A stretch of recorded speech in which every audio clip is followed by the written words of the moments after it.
I am the Markman, and today we're going to have a toy haul unboxing and showcasing of the figures of the Man of Steel, Superman from the McFarlane toy brand. But before we start, just a simple request, please subscribe to my channel. So are you ready? Then welcome to the Markverse.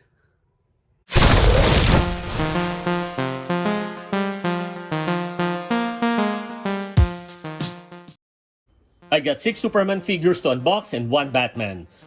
Let's start with the classic version of Superman, which was released in 2024.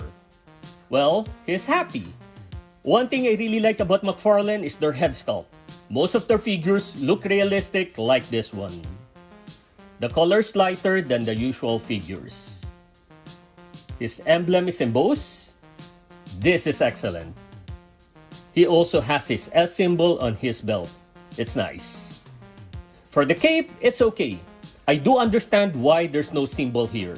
It will look horrendous because of the sculpting of his cape. This is a clean, classic Superman figure. He has 2 pairs of alternate hands, but I would rather use these default hands. Then we have Superman from the Action Comics number 1000, also a 2024 release.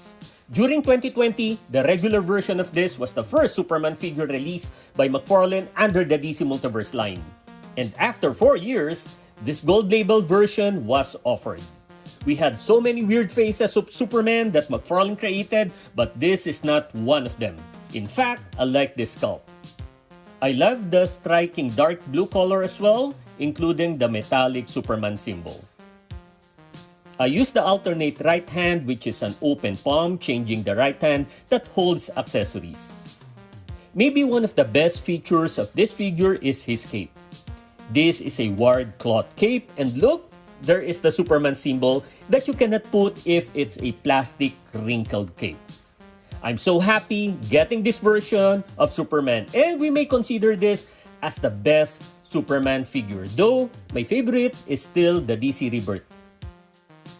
Next is Valsad, the Superman of Earth 2, another 2024 release from the Page Puncher line. During the New 52 era, the Earth 2 Superman Kal-El died together with Wonder Woman, Batman, and Catwoman. It was Valsad who took over being Superman as a Kryptonian himself. His original costume is blue tights with a white cape and white and red emblem. But here, his costume is based on the Ghost of Krypton comic. The third part of this 4-part comics is included with this figure. When we open the comics, you can see he is wearing blue armor, same as the figure. The white cape and emblem are still the same. This is one of the tallest 7-inch scale figures of McFarlane. Getting other Superman versions aside from Kal-El or Clark Kent is nice, especially for this Valsad, who is very distinct and looks cool. His face looks realistic, the color is striking, and the white color looks good on the shades of blue. And the armor is well detailed from his neck to his boots, and both his front and back. Though I wanted a wired cape, this cloth is better than using plastic. You need to get this one if you want different Superman versions, especially if you have this Batman. This is only a costume that you can use in the Arkham Knight video game, but it's almost based on the Thomas Wayne Earth 2 Batman. These two are members of the same team. Then this is a 2-pack that was released in 2023. We have the Justice Lord Superman and the Batman Terry McGinnis. This was the time Terry went to Earth 50, the home of the Justice Lords, and wore this anti-kryptonite batsuit. But we will go to him later. The figures also include a backdrop. So, the Justice Lords first appeared in the Justice League animated series, and they are tyrants. Lord Superman here looks older, and I feel this could be the look of the upcoming McFarlane Kingdom Come Superman, and of course with the normal eyes, because here it is red. He has good facial sculpt. I always hate capes which flow more to the side, so I do not like his cape. This is the advantage of wired cape. He has an excellently designed emblem, and I love what they did here. Some black color shining, while some parts have matte finishing.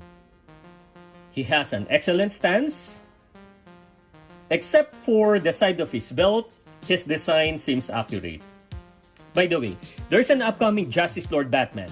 I already pre-ordered it, and I hope McFarlane will continue doing the other 4 characters, or 5 if you consider the Flash, who is deceased in that universe. Though this is a Superman toy haul, let's also include Batman, Terry McGinnis, since he is in the 2-pack with Lord Superman. Like I said earlier, he's wearing the anti-kryptonite suit, and he is so light. I love the first Batman Beyond because its design and its accessories. For this one, somehow I like the simple design of this, but there should be more green linings, especially on his arms and back, since this is a kryptonite-infused suit. This could have been awesome if they made the lining accent and bat symbol glow in the dark. Nice face sculpt. One of Batman Beyond's signature part of his costume is his wings, and they made it well. We can move it up and down. This device is attached to his back. The body symmetry is good, like in the animated series and also in the comics. But I just wish they included a flight stand for this one. Last is the 2-pack of Superman and Ultraman with a figurine of Atomica, released in 2023. I never wanted this Superman and I really do not have the intention of buying this, but because I wanted Ultraman badly, I was forced to purchase it. I do not need to explain it much because the face of Superman will say everything. He looks creepy. He is using the same body sculpt as the DC Rebirth Superman, which is my favorite figure. Here, we can see the comparison. Like I said earlier, I wanted this Ultraman badly. He's the evil version of Superman from Earth 3 and the member of the notorious crime syndicate. I also have the forever evil Owlman version, who is also a member of the team. There was the 2022 Starro Crime Syndicate BAF set, but it was not a regular offering here in the Philippines, and that's why it was expensive. Regardless, I do not like the 2022 Ultraman face design because he looks somehow kind and not aggressive. So when I saw this one, I told myself, this Ultraman at least is better in terms of his face design because he looks evil. I love his face sculpt. But there are 2 things I do not like about this version. His ugly and loose elbow joint and his small feet. The symmetry is not good. His Ultraman symbol is embossed, which for me is better than just painting it on his chest. Last is the figurine of Atomica, the crime syndicate team member who is obviously the counterpart of the Atom. Since this is only a figurine, it does not have any articulation. So let's show the figures again.